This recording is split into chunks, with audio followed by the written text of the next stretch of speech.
At 5:51 in the evening on May 20th, 2023, Kalamazoo police got an emergency call. Dispatch told the responding officers one thing: shots fired, victim down. There was no gun anywhere at that scene. Not that night, not ever. What officers found instead was a 28-year-old woman named Taylor Dragicevich and a mother who'd gone upstairs just 4 minutes earlier, thinking it was an ordinary Saturday evening. By the end of this video, you'll know how those 4 minutes happened, and what detectives later found hidden underneath Taylor's own car, a detail that changed how I think about relationships I thought I understood. This story involves domestic violence, so if that's heavy today, take care of yourself first. If you're ready, this is the story of Taylor Dragicevich.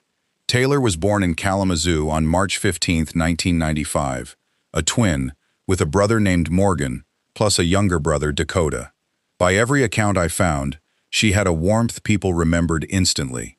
She painted, played tennis, gamed with her brothers, and loved being outside in the dirt. Probably why a girl who liked growing things became a lead grower at Wenka Greenhouses, a job she was proud of. Her boss said she could light up a room just walking into it. That matters to me, because it's easy to let a case like this become only about how someone died. Taylor deserves more than that. For 8 years, Taylor was with a man named Jeffrey Kucharski. By early March 2023, she'd decided to leave. People close to her described the relationship as frightening, the kind you don't walk away from cleanly, even once you've decided to. During one of their last exchanges, splitting up belongings, Kucharski pulled out a razor blade and threatened to kill himself in front of her. 4 days later, on March 8th, Taylor filed a personal protection order against him. She did everything the system asks of someone in her position. On May 11th, Kucharski violated that order, showing up at Taylor's job. Police arrested him that same night. Picture that for a second. He was in custody. The system had him. He was released. Surveillance footage later showed him back at the same property within a day, in the early hours of May 12th.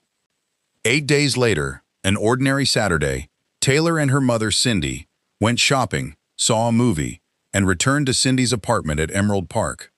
Cindy went up the stairs first.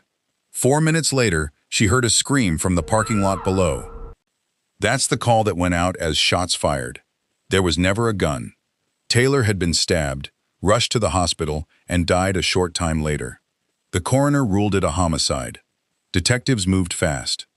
License plate readers traced a GMC Terrain near the scene to Kucharski's sister, then to a house on 66th Avenue in Lawton. Deputies watched overnight, stopped the SUV when it left.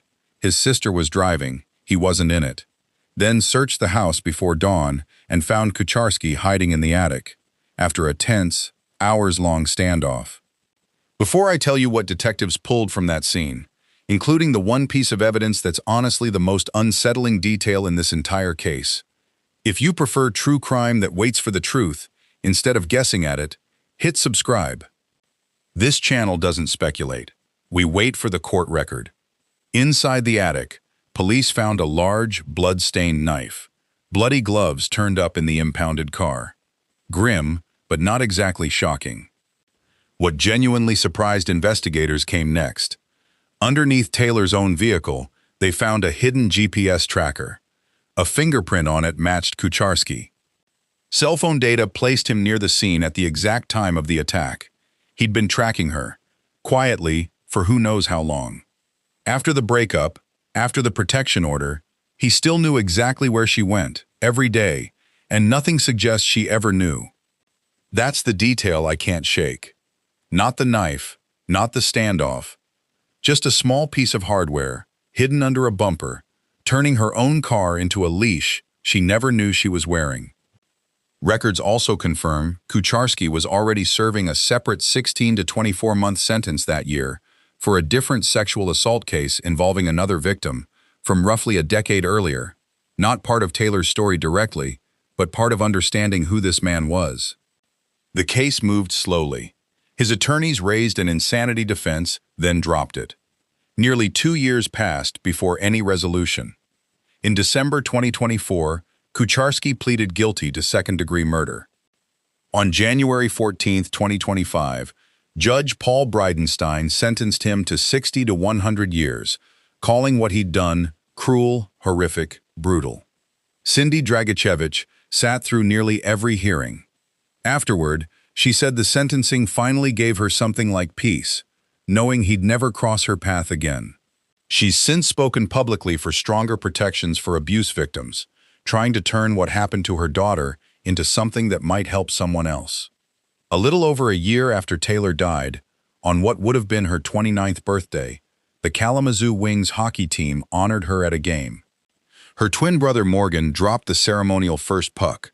The arena went quiet for a moment, for a woman most of them had never met.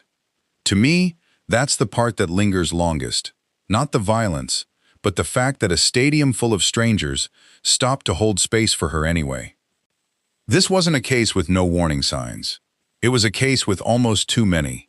A protection order, an arrest, a release, every piece of the system doing what it was built to do, and somehow, still, not enough.